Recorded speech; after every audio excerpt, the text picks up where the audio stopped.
Assalamualaikum. Selamat datang Sobat Channel. Adi Suparman, kita akan membahas kajian akhir zaman. Selamat mengikuti.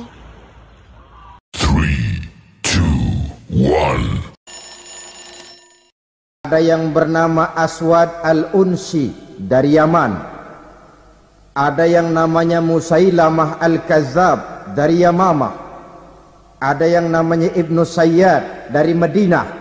Ini dajjal-dajjal di zaman Rasul.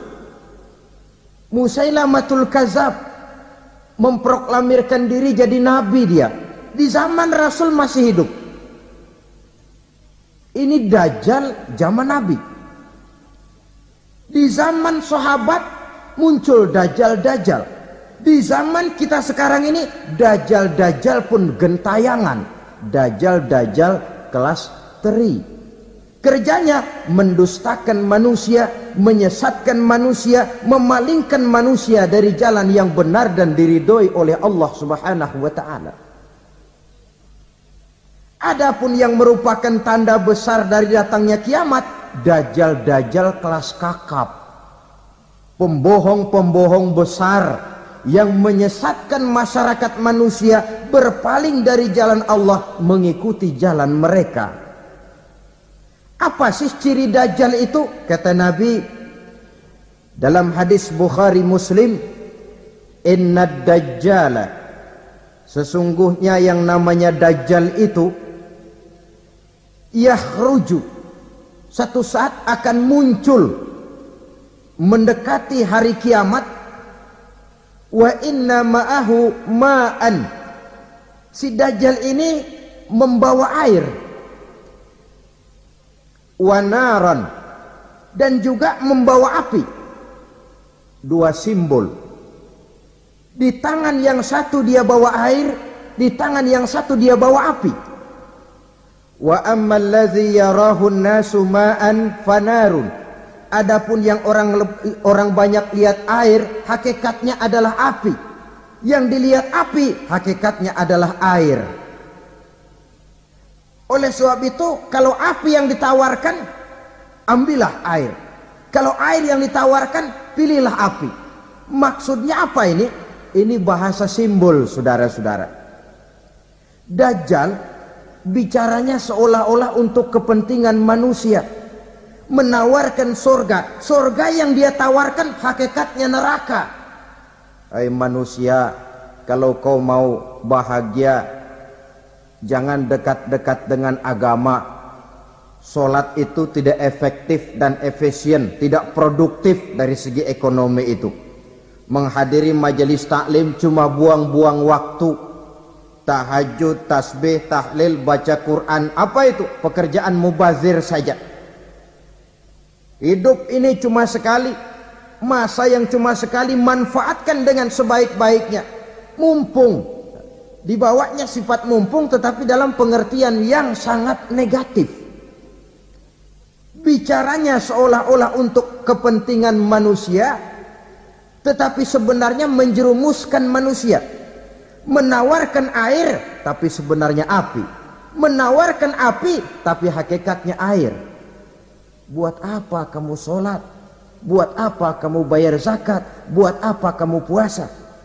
Surga yang dicanangkan dajjal hakikatnya neraka. Neraka yang digambarkan dajjal pada dasarnya adalah surga. Jadi memutarbalikkan fakta itu kerjaan dajjal. Yang hak jadi batil, yang batil dibilang hak, yang benar jadi salah, yang salah malah jadi benar. Tuntunan disuruh jadi tontonan, tontonan malah menjadi tuntunan. Itu pekerjaan dajjal profesinya. Zamannya Nabi Adam, dajjalnya kan iblis. Betul? Betul. Apa sih gang kerayuan iblis itu?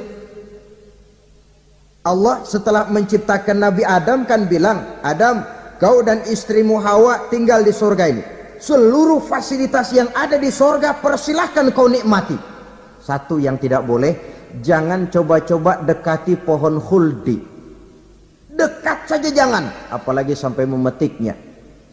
Datang dajjal yang namanya iblis ini.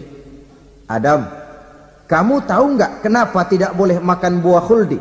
Ya nggak tahu, pokoknya saya dilarang. Bodoh kamu Dam.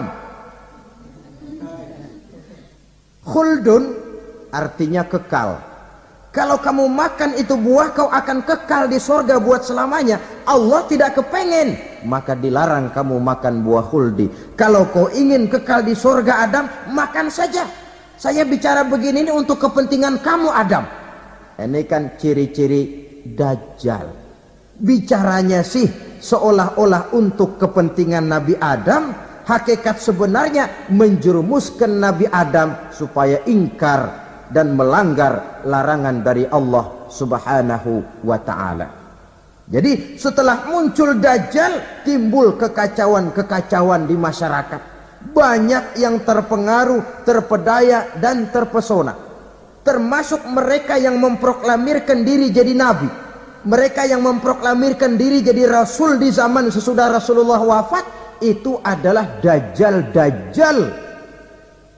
Maka saya ingatkan, kalau di zaman kita sekarang ini ada orang ngaku jadi nabi, ada orang ngaku jadi rasul, biar bahasa Arabnya kental, Quran hafal, hadis ribuan hadis hafal, biar pakai serban sampai menyengser ke tanah, bahasa Arabnya fasih, tapi dia mengaku jadi nabi, jadi rasul. Kita umat Islam wajib tidak percaya, wajib untuk tidak percaya. Itulah Dajjal-Dajjal zaman kita sekarang ini.